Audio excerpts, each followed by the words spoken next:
Assalamualaikum warahmatullahi wabarakatuh. Izin Pak, izin diri, nama Taruna Madya, Torik Alfirdausi, Agustin Hidayat, NIT 2320201.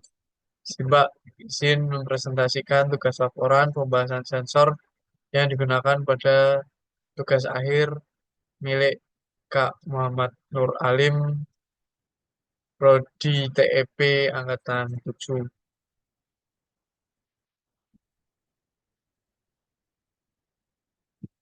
Jadi latar belakang pembuatan tugas akhir yang dilakukan oleh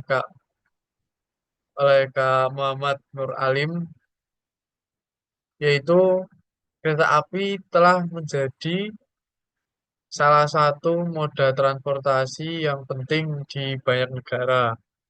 Selain yang di yang dikedepankan yaitu efisiensi dalam perjalanan, kenyamanan penumpang juga menjadi perhatian utama dalam hal kenyamanan, dalam hal keunggulan yang disediakan oleh kereta api. Oleh karena itu, diperlukan sistem yang dapat membantu memberikan rekomendasi suhu yang cerdas dan adaptif, suhu yang nyaman, dan sesuai dengan standar yang ditetapkan. Nah, dari latar belakang yang telah penulis sampaikan tadi, maka penulis melakukan penelitian dengan judul Prototype Sistem Rekomendasi Suhu Optimal dalam Kereta Menggunakan Basi Logik. Jadi, dalam tugas akhir Kak Muhammad Nur Alim yang sudah saya baca, Kak Muhammad Nur Alim menggunakan dua sensor. Yang pertama yaitu ada termokopel, lalu yang kedua adalah DHT11. Jadi sensor yang akan saya bahas yaitu sensor termokopel. Nah, sensor termokopel itu merupakan suatu sensor yang digunakan untuk mendeteksi suatu suhu melalui dua jenis konduktor berbeda yang berada pada ujung sensor.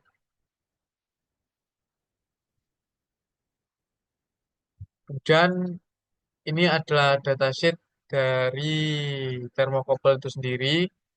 Termokopel dapat mengukur suhu paling kecil itu minus 200 derajat Celcius sampai dengan 1250 derajat Celcius atau minus 328 Fahrenheit sampai 2282 Fahrenheit.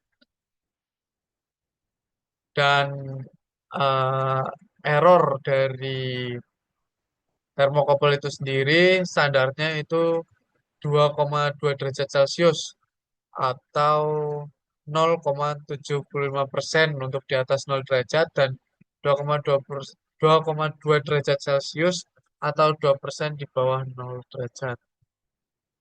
Nah, kenapa sih termokopel itu jadi rekomendasi untuk dipakai sebagai alat ukur atau sensor suhu?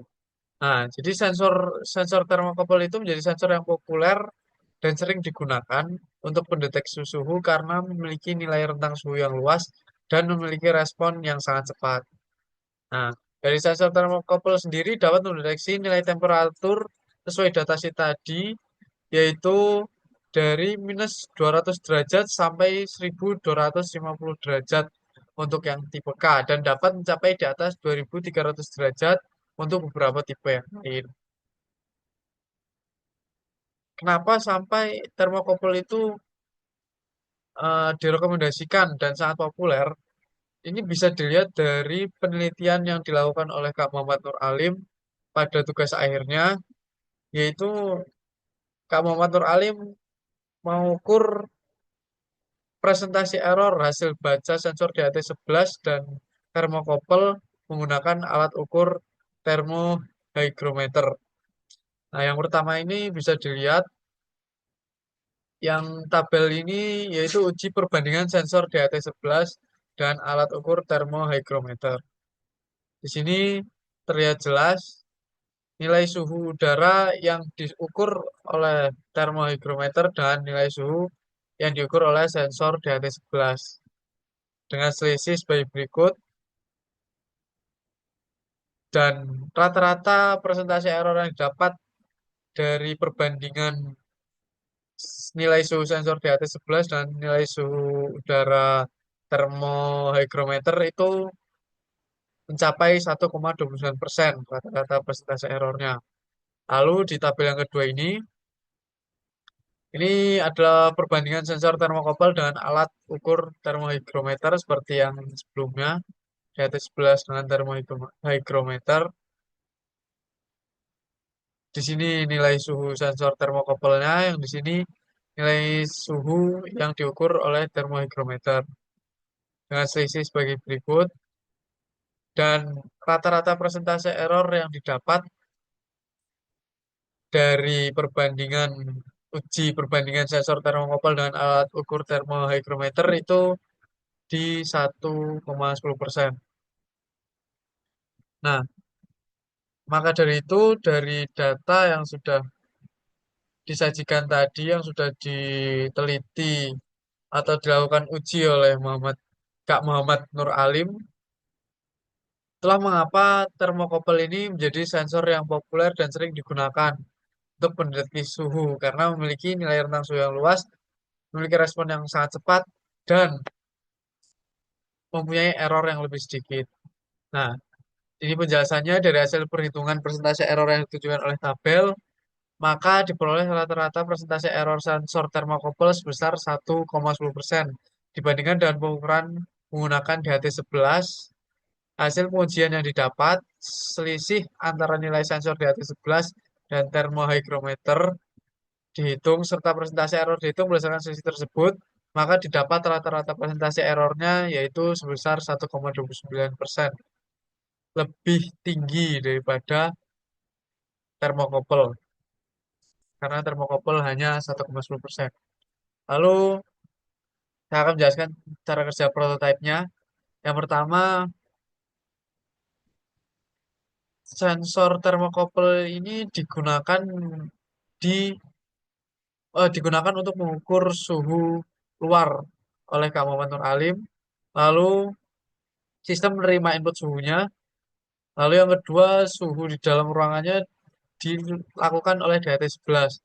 Lalu dari inputan yang tadi didapat menggunakan metode fuzzy digunakan untuk mengolah data dan menghasilkan output berupa rekomendasi suhu yang optimal. Jadi pembahasannya, hasil analisis data penelitian didapatkan bahwa nilai pada sensor suhu dengan termokopel memiliki nilai pembacaan yang memiliki akurasi mendekati sebuah termometer digital dengan lebih sedikit error. Seperti yang dilihat tadi dalam tabel, error dari sensor DHT11 lebih besar dibandingkan persentase error yang diuji oleh termokopel. Dari itu, sensor suhu dan termokopel sangat direkomendasikan untuk